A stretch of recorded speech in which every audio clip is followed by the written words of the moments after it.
سر اب صحیح مسلم کی بات صحیح بخاری کی آ گئی، تو آپ صحیح مسلم، صحیح بخاری، جامعہ ترمذی، سنن ابی داؤد، سنن نسائی، سنن ابن ماجہ، مطلب سیاہ ستہ کو مانتے ہیں؟ بالکل مانتے ہیں، علمی ذخیرہ ہے. ہم عقائد ان کتابوں سے نہیں لیتے، ہم احکام ان کتابوں سے نہیں لیتے، مگر ان کتابوں سے اخلاقیات لیتے ہیں، تہذیب لیتے ہیں، صحابہ کرام اور تابعین اور تبع تابعین کی تعلیمات کو لیتے ہیں، عرفانیات کو لیتے ہیں، معنویات کو لیتے ہیں، اور جو احکام شرعی احکام میں اور عقائد میں جو ہمارے عقائد یا ہماری طرق سے جو احادیث کا سلسلہ ہے، یعنی شیعہ راویوں سے جو احادیث آئی ہیں، وہ اگر اہل سنت کی ان کتابوں میں ہوتی ہیں تو پھر ہم اسے مدد لیتے ہیں، سہارا لیتے ہیں. ہمارے یہاں پڑھائی جاتی ہیں، ہمارے یہاں اس کا مطالعہ ہوتا ہے، میری اپنی لائبریری میں موجود ہے، ہم اس کا احترام کرتے ہیں. ان میں کیونکہ چند راوی ایسے ہیں ان کتابوں میں جو اہل بیت کے قاتل رہے ہیں، جنہوں نے اہل بیت کو اذیتیں پہنچائی ہیں، تو ہمارے یہاں قاعدہ قانون ہے کہ ہم اس سے دین ہی نہیں لیں گے جو اہل بیت کا دشمن ہے.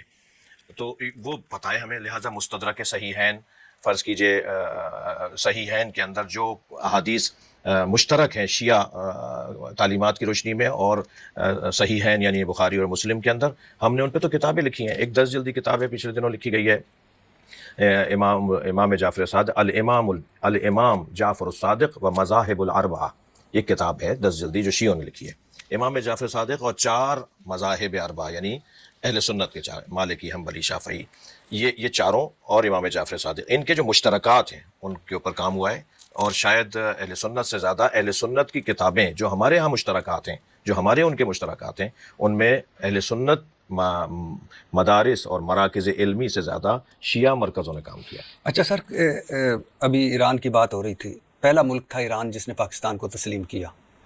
ایران اور ہمارے تعلقات اچھے رہے، ہم نے بھی عبد المالک ریگی ہو وہ حوالے کیا، سفارتکاری میں ہم نے ان کی مدد کی ایک عرصے تک.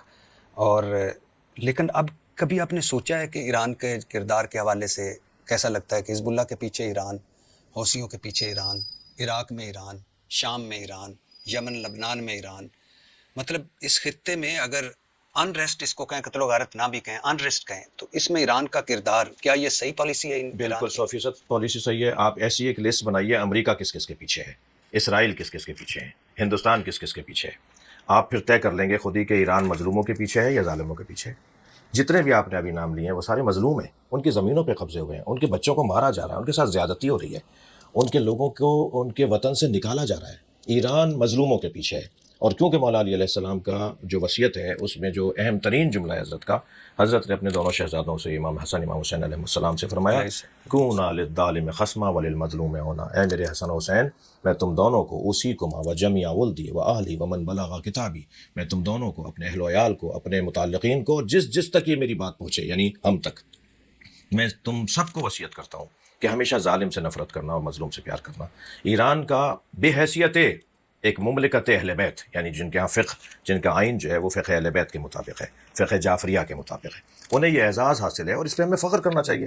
اگر کوئی مجھے کہتا ہے آپ ایرانی وہ ہیں، بھائی الحمدللہ میں اسرائیلی ایجنٹ نہیں ہوں، الحمدللہ میں امریکی ایجنٹ نہیں ہوں. اگر یہ ثابت بھی ہو جائے، جس کا میں انکار کرتا ہوں، میں تو فارسی بھی اردو لہجے میں بولتا ہوں تاکہ یہ ثابت ہو کہ میں پاکستانی ہوں. لیکن اگر کوئی یہ کہتا ہے کہ ماشاءاللہ پاکستانی ہیں، پاکستانی فخر، جی فخر ہے پاکستانی، پیارے ہیں سر، بہت شکریہ.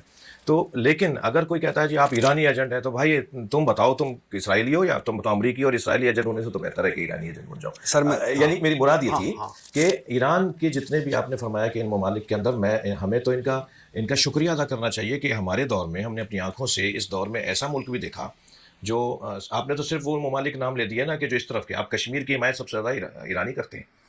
حتیٰ انہوں نے کئی مرتبہ ہندوستان سے معاہدے رد کر دیے کیونکہ کشمیر کے حقوق ضائع ہو رہا تھا. جہاں افغانستان، تعجب ہوتا ہے، افسوس ہوتا ہے، موجودہ افغانستان بھی جو ابھی پچھلے دنوں جو وہاں تبدیلیاں آئیں اور اس سے پہلے جو افغانستان میں جو کچھ ہوا، اس میں سب سے زیادہ نہ کہوں لیکن ایک بڑی امداد ایرانیوں کی رہی ہے، ایک بحیثیت مظلوم، مجبور، غریب ملک ہونے کے ناطے. میں اشارہ تناز کروں گا کہ یہ جو حکومت ہے، اس سے پچھلی والی جو حکومت تھی، اس میں باقاعدہ 8 ممالک نے جو طے کیا تھا کہ افغانستان کو بنانا ہے، سنوارنا ہے، سجانا ہے. آپ یہ والی باتیں تو مجھ سے زیادہ جانتے ہیں، میرے اشاروں سے زیادہ اصل تک پہنچ جائیں گے.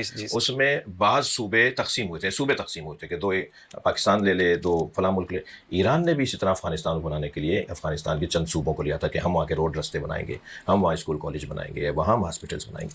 تو ایران کا یہ عمل جو ہے ہمیں تو فخر ہوتا ہے اس کا. جی ٹھیک ہے، لیکن کیا وجہ ہے سر کہ بلوچستان کی بدامنی کے پیچھے ایران کا کردار ملتا ہے.